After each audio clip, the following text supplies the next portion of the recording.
This is the very first women's soccer Olympic gold medal ever. For the first 40 years of my life, soccer was my passion.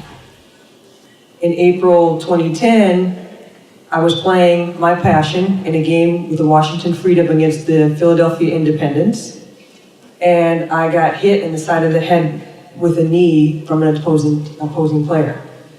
And that day completely changed my life. At the end of the half, I went off the pitch and I was walking to my left. My trainer came out to me and she looked me in the eye, she took me by the hands and she said, "Are you okay?" And I looked at her and I said, "No, I'm not okay." Little did I know weeks would turn into months, would turn into years. For 3 years, I toiled in the wilderness.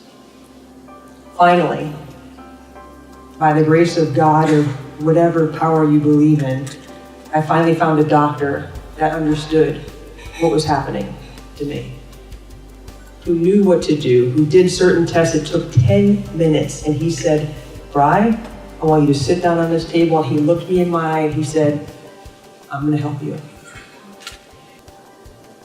And I also said to myself, you know what? You've been through 3 years of absolute misery and hell, to the point where you didn't even recognize yourself in the mirror.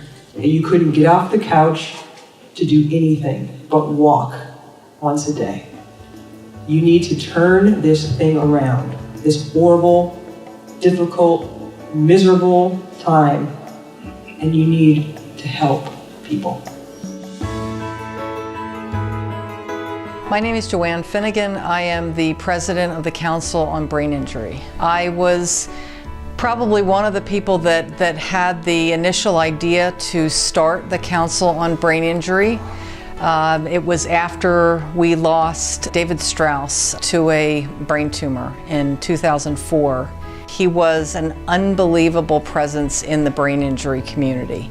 He was larger than life, probably one of the best clinicians in the country, and influenced not only treatment but the professional development of most of the individuals that worked at ReMed but also worked across the country in other programs.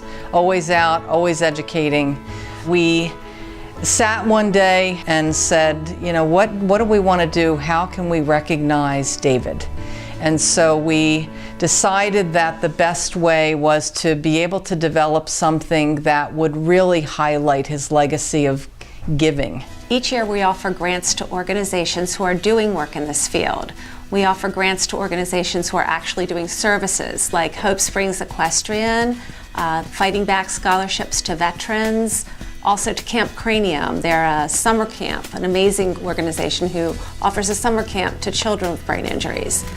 We also give grants to organizations doing prevention work like brain safety fairs or education programs for children in schools to learn about concussion or wearing helmets. And we donate money to organizations who are doing research, student researchers at Drexel, University of Pittsburgh, and professional organizations like the Association of Rehabilitation Nurses. The Kobe Award is an annual award that we give to an individual who has really had a major impact on the field of brain injury. And so we have had people like Marilyn Spivak, who people will say is the founder of the brain injury movement, to the two gentlemen that developed the IMPACT concussion testing program, to Scott Dillman, who started the Fighting Back program. It's a wonderful award. We do it every year at our David's Drive golf tournament, which is our major fundraiser. The award is great for individuals, but there's also organizations out there that are doing awesome work. So we now have every year both an individual award winner and an organizational award winner. We contribute to a lot of outside organizations, but I think the thing that's been the most fun is the things that we're doing inside. So we have the Tribute Trek. So that's an annual event directly in honor and memory of David. I just decided maybe I can have people sponsor me as I walk, and we give the money back to his program, which turned out to be Kobe. The Tribute Trek It had to be something outside and active, so, but anyone can do it. It's getting out and having fun.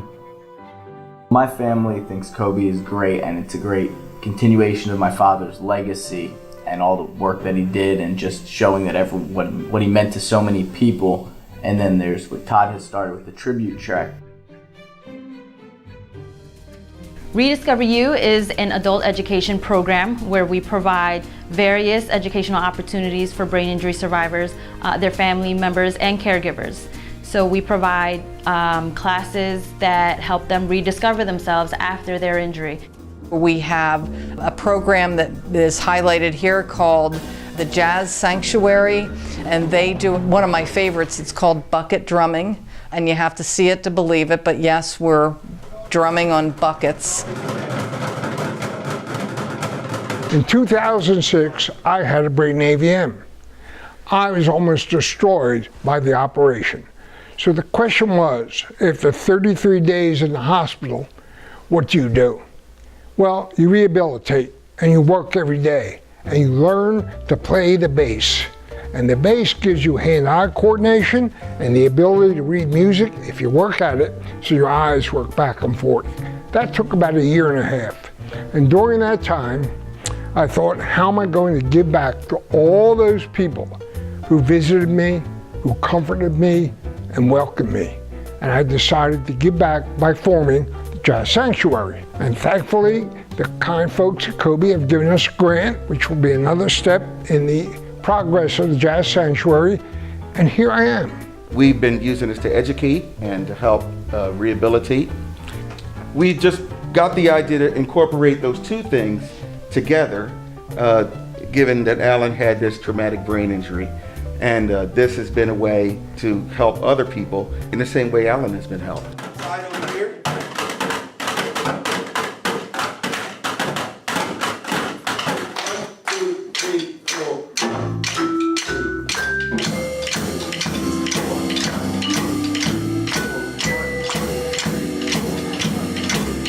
The programs that Kobe sponsors are the ones that don't always get the money that they deserve. Activity and being reconnected to other human beings is what Kobe gives its money to. So please donate as much as you can, because there are so many people like me that aren't as lucky as I am. I have recovered almost completely, but there are several of us that may not.